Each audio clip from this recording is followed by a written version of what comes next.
All right, I'm just going to go over this chapter 1 in the My Econ Lab. Again, you have to buy My Econ Lab for this course.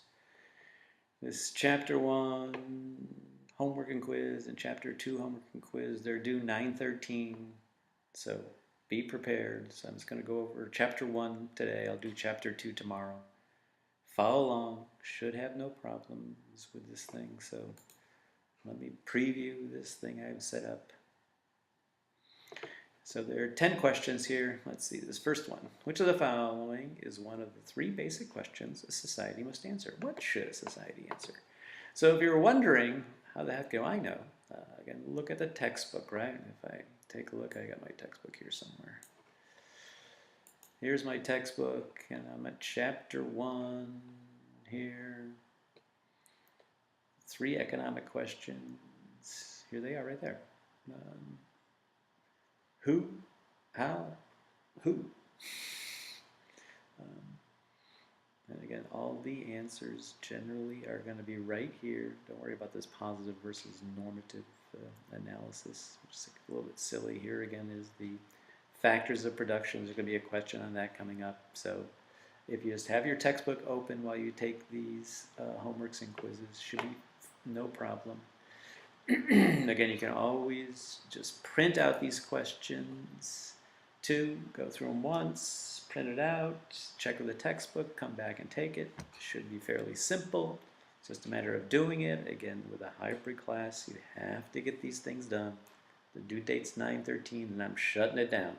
Don't wait till 9/13 at 11 o'clock at night and tell me your computer had problems. But anyway.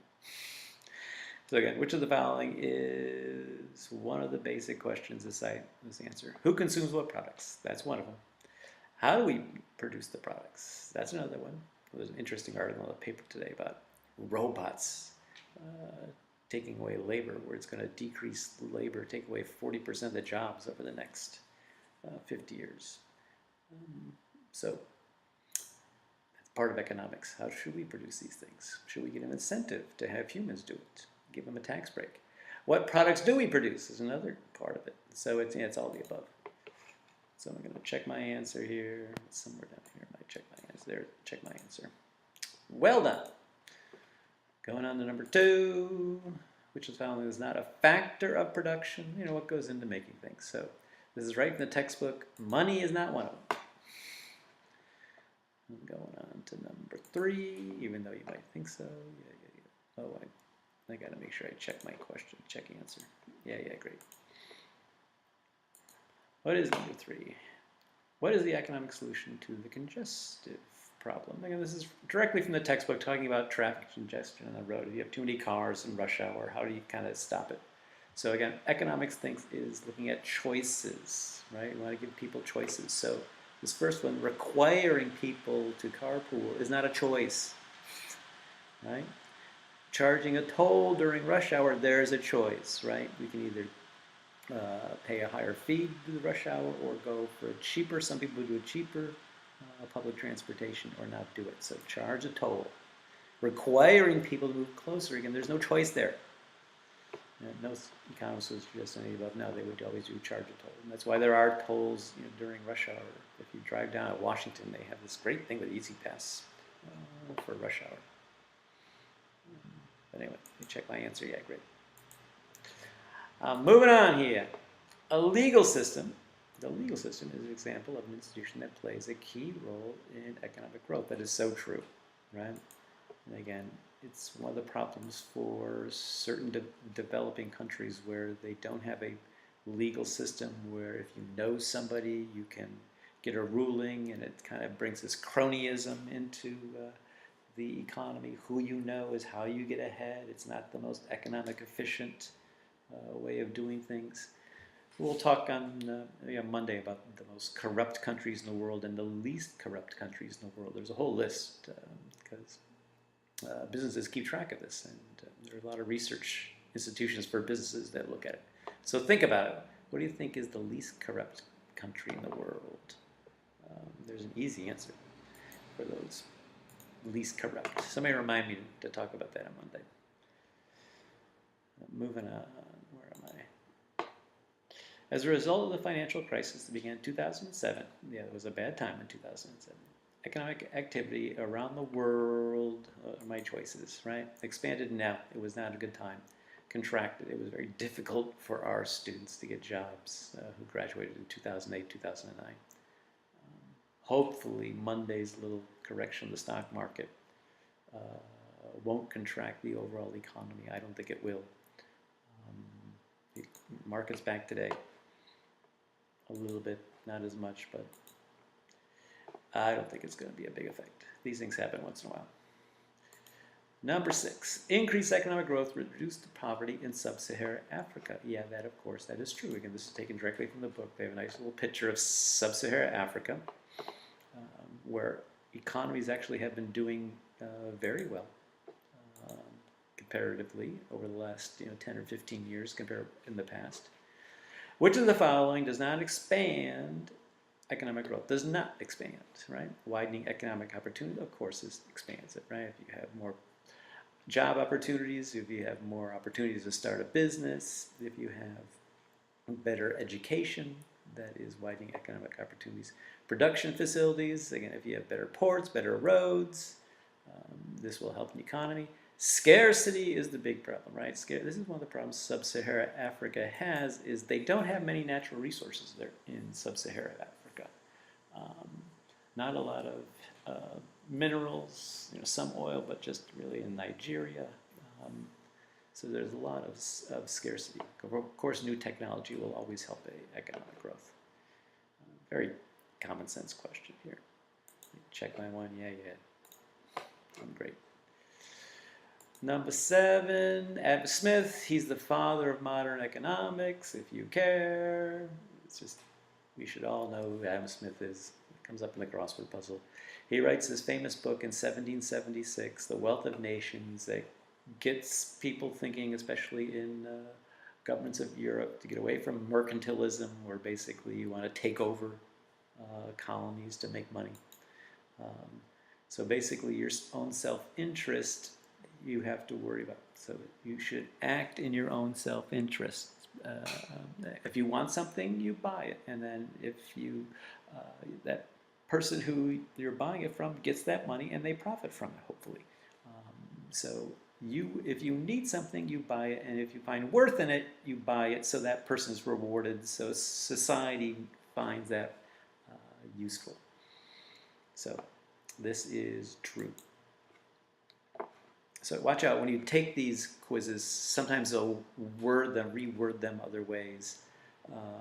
So if you take them multiple times, you have to really understand the question to get it correct. You just can't repeat it over the same thing over and over again. So watch when you take it how it's worded. And again, check with the textbook. They do talk about Mr. Smith there. Fine. Number 8. All right, let's do some graphing here. This is the one I always mess up here, so I got to watch out. And again, the numbers may be different when you do it, so watch out. So here's I have a tennis club, right? I belong to a tennis club. I wish my monthly fee was only $50, and $5 an hour to play. That would be great, but it is not. So here I'm going to use some of these tools on the right. Here's the point tool and the line tool. Those are the big tools we're going to use most of the semester. So we're just going to draw how much it costs, my different choices for my monthly bill, depending on how much I want to play tennis here. So this is looking at things in the margin, right? If I want to play more hours, what's it going to cost me? So again, $50 for the monthly fee, $5 an hour to play. So use the point drawing tool. I'm going to use this tool here. I'm going to click on it once to activate it, to draw the points where, like, say, if I use it for 5, 10, 15, 20 hours of tennis. So if I play 5 hours of tennis, this is my first point. I know I got $50 is my monthly fee. So 5 hours times $5 is 25. 25 plus 50 is 75. So for 5, I'm going to go for 75 right there. And again, these numbers will change for you sometimes. It'll be different, again, monthly charges. So just be careful. Read the question. So 10 hours is my next point. So for 10 hours, I'm going to Let's see, 10 times 5 is 50, plus 50 is 100, right? Right there. And then the rest of the points, I'm going to cheat here, should be a straight line, right? So I'm just going to go for 15, should be right there, should be the same slope. And then 20 should be right there, right? Let's see if I get this right. If not, I got to do it again, which I always mess up. So I'm going to draw a line tool. So I'm going to click on the line tool. I'm going to go start at the bottom and go straight up, perfectly lined up. Click at the end, and then you get the question marks. This is my club bill. Right? And so it takes a few clicks. You know, try it out. You get as many times as you want. Check my answer. Okay, fine, I got it. The slope of the line is, well, let's see. Again, it's a positive slope, so it looks the change in y over the change in x. So let's see, if I go from here, from 5 to 10, right? It goes 25, and then divided by 25 divided by 5 is 5, right? Because again, here that if I'm looking between 5 and 10, right? The y, it goes from 75 to 100, which is 25. And then the x goes from 5 to 10, which is 5. So 25 divided by 5 is 5. Very good. Suppose you start with 10 hours of tennis, then you decide to increase your tennis by 3 hours. How much more? That's kind of simple, right? I'm going to play it 3 extra hours at $5 a pop. It's 15. Right? Why do they ask these questions? It seems silly. Yeah. You start with 10 hours, and you add an additional 40 hours on tennis. How many hours did I do? Well, 40 divided by 5 is 8, I believe. All right, then I'm done. Number 9. Let's see, the following relationship between the number of frisbees produced, so the cost per day of making frisbees, and we're going to frisbee production facility. And then here's how many frisbees I can do a day. So the cost goes up depending on how many frisbees I do. So the vertical intercept, again, that's my y-intercept, is 40, right? Check my answer. Yeah. The slope of the line is, well, let's see, if I go from 40 to 80, it's 40, right, on the y-axis. And then here it goes 0 to 10, so it's 10. So 40 divided by 10 is 4, right? Again, change in y over a change in x. Point D, which is right up here, and again, if you do the question, it may ask you some different numbers here, but basically the same sense. So this is a silly one here, right? Point D. D, the cost of producing, so I'm producing what? How many frisbees? 30 frisbees at point D, right? It's just common sense. The price is going to be 160, right? Let me check my answer. Perfect. Well done. The cost of producing 15 frisbees. You can do that yourself, right? It's just, 15 here. What's the cost? It looks like 100. I'm done with this one. Let me move on. Yeah. I want to leave this question. I'm bored with it. When a business asks how much its sales would increase if another employee is hired, it's considering which of the following. Again, I'm going to add one more employee, right? What's the cost? What's the revenue, right? This is thinking on the margins, right? If you're doing one extra unit. So that one there. Checking my answer on that one. Okay. All right. There is the quiz. Do I want to save this thing? No, I'm just closing out of it. Yeah. Let me go back and do the quiz, which is fairly similar. Let me edit this thing. Yeah. I think it's a little easier when you're doing it. But only 7 things here, right? So, yeah, it's the same thing. I'm going to work the problem as a student. Same thing as the homework, same thing as the homework, same thing as the homework. This is same thing as the homework. This is a little bit different. Let's take a look at this one. This is looking at if I'm selling lemonade on my lemonade stand, right? Who's doing it? Caroline and Emily. They're selling lemonade at different prices, different people, number of people will buy it, right? So, like here, they sell lemonade at $2 a pop, right? A cup, no one's buying it. Too expensive. If they sell it at $1.50, 5 people will buy a cup of lemonade, right? 10 people will buy it at $1, and so on and so on, right? So we're just going to connect with a straight line the points, I believe, is what it asks for, right? I got to click in the beginning, click at the end, and then click on these question marks. That's my demand. Demand is generally downward sloping, right? Fine. Is that all I got to do with this thing? I think so. Let me check my answer. I got it correct. Okay, good. Let me go to my next one. Yeah. Same thing as again, the homework. Here's something different. This is looking at a production possibility curve. The classic one of a country looks, should we invest in the military or should we invest our scarce resources into social programs? It's usually not one or the other, it's a mixture of the both. So here they're kind of demonstrating I can spend my money personally on movies, or I could spend my money on buying CDs. What an old program, right? You think they just updated this? Think they would change it to CDs? Who buys those anymore? So we got 180 bucks, right? And again, these numbers will change if you do it. So the price of a CD is $6, right? The price of a movie is 15 bucks, right?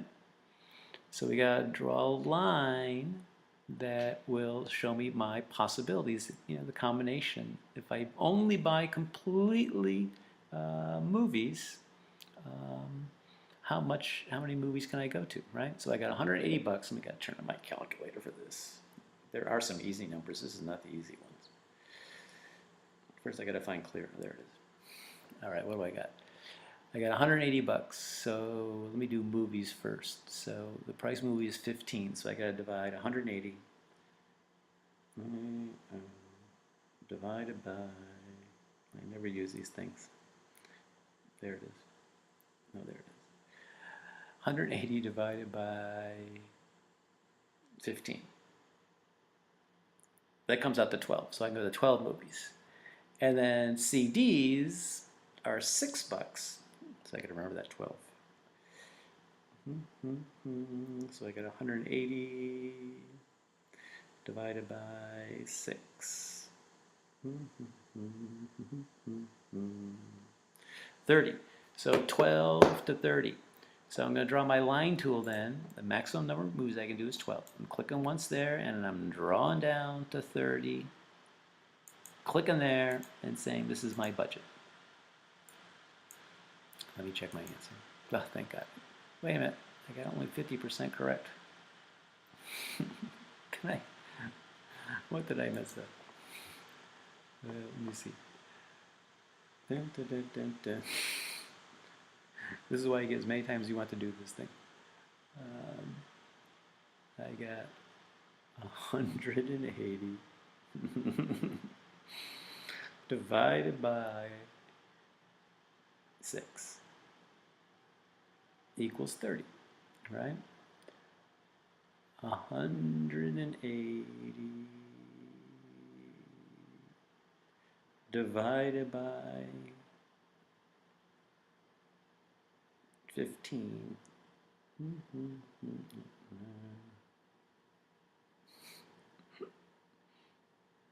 Now I'm having all kinds of trouble. 180 divided by 15 equals 12. What am I doing wrong? Oh, I forgot to just do the slope. Idiot. I got this part right. I just did this part. I just have no confidence in myself. The slope of the line is what? So let's see if I go from 12 to 0. That is a negative 12 divided by 30. That's what I got to do. Negative 12, because again I go from 12 to 0. That's minus 12 but I divide that by my 30, that comes out to 0.4. So it's a negative 0.4. All right. Now I can check my answer. There, it's 100% correct. All right, so I think that's everything, right? Let's hope I'm done. So go through these things. I'll do quiz 2 tomorrow, and see you on